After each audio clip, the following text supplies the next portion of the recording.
Hi, Fluffy Bunny here with another tutorial on combat in Old World, this time focusing on the effects of terrain. So terrain can have a very large impact on combat outcomes, and if you aren't paying attention it's easy to do much less damage than you should, which often trips new players up. The most important ones to be aware of, that you'll certainly run into sooner or later, are rivers and forest. Rivers give a 50% attack penalty to melee attacks across them, and similarly there's a large attack penalty for ranged units attacking into forest or scrub. So these are all shown on the tile tooltips, and if you don't know, here's a good tip. Whenever a tooltip is shown, for example, when we hover over a tile, you can see the tile tooltip in the bottom right hand corner next to the mini-map. It's changing as I hover over the different tiles.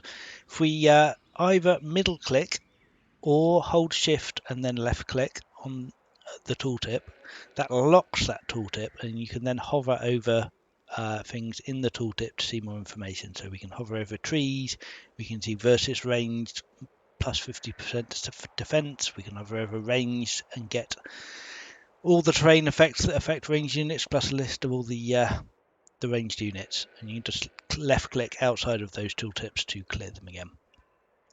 So to show this in action, we've got a warrior here with two adjacent similar strength warriors. If we just take the attack against this warrior here, we do 6 damage, which is the default for 2 units of the same strength. If we try and attack across the river here, we are doing 50% less damage, so we're only doing 3, which you can see shown on the combat preview on the left there. If we were to move the warrior first, we can then do our full 6 damage because we're no longer attacking across the river. If I zoom in a bit, perhaps you can see that a little bit clearer there. So attacking across the river, not good for melee.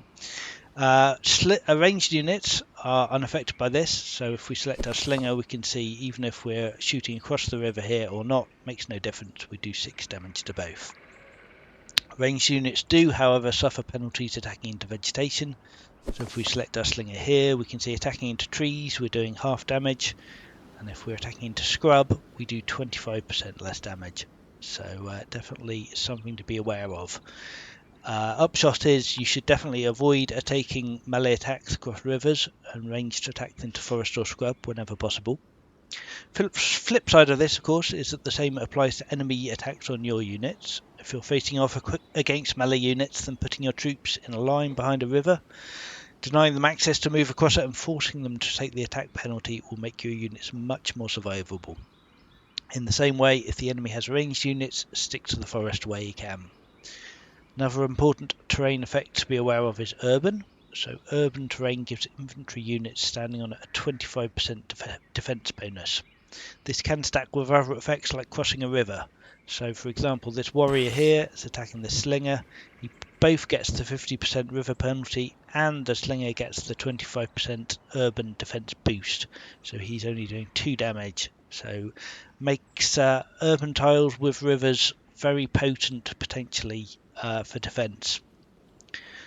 Do beware that siege units, which appear later in the game, get a 50% attack bonus into urban, which more than cancels out the defensive bonus, so something to be aware of if you're at that stage. Finally, the next important effect to look at is mounted units, which get a 25% bonus attack when making a melee unit into terrain which is flat and clear. So flat and clear is any tile which isn't urban, doesn't have a hill or any vegetation on it. So for example, chariot here attacking a warrior in this temperate flat clear tile will get a 25% attack bonus, do 10 damage. If he attacks into the forest, it's not clear, so he doesn't get the bonus, just does 8 damage. And if he attacks across a river into a not clear tile, he only does 3 damage because he's got quite a big penalty there. So if you're facing a lot of mounted units, make sure to avoid leaving your units in flat and clear terrain because they will take a lot more damage there. So one last important thing to know about terrain is that ranged units on hills have their range increased by 1. So if we select this slinger here, it's got a range of 2, and you can see if we hover over it, there's a dotted red outline that appears showing the range that we can attack. We can attack these 2 warriors here and this warrior here. This slinger on the hill, however, has got a increased range. He can attack this warrior that's 3 tiles away, standing next to the river, as well as the warrior on scrub, which is also 3 tiles away. So you do get a penalty, attack penalty. If we hover over the combat preview here, you can see distance minus 40%, which again is stacking with the scrub range defense bonus. But basically every tile between you and your the person you're attacking will give you an extra 20% damage penalty. So a unit 1 tile away will take 20%, 2 tiles will take 40%. So while you can get extra range from hills, you do need to be aware that you will potentially be doing less damage. So unit promotions can also further interact with terrain. For example, a unit with the Highlander promotion gets both an attack and defense bonus when standing in hills, but we're going to cover promotions in more detail in a future video. So for now, I hope that helped, and stay tuned for further videos.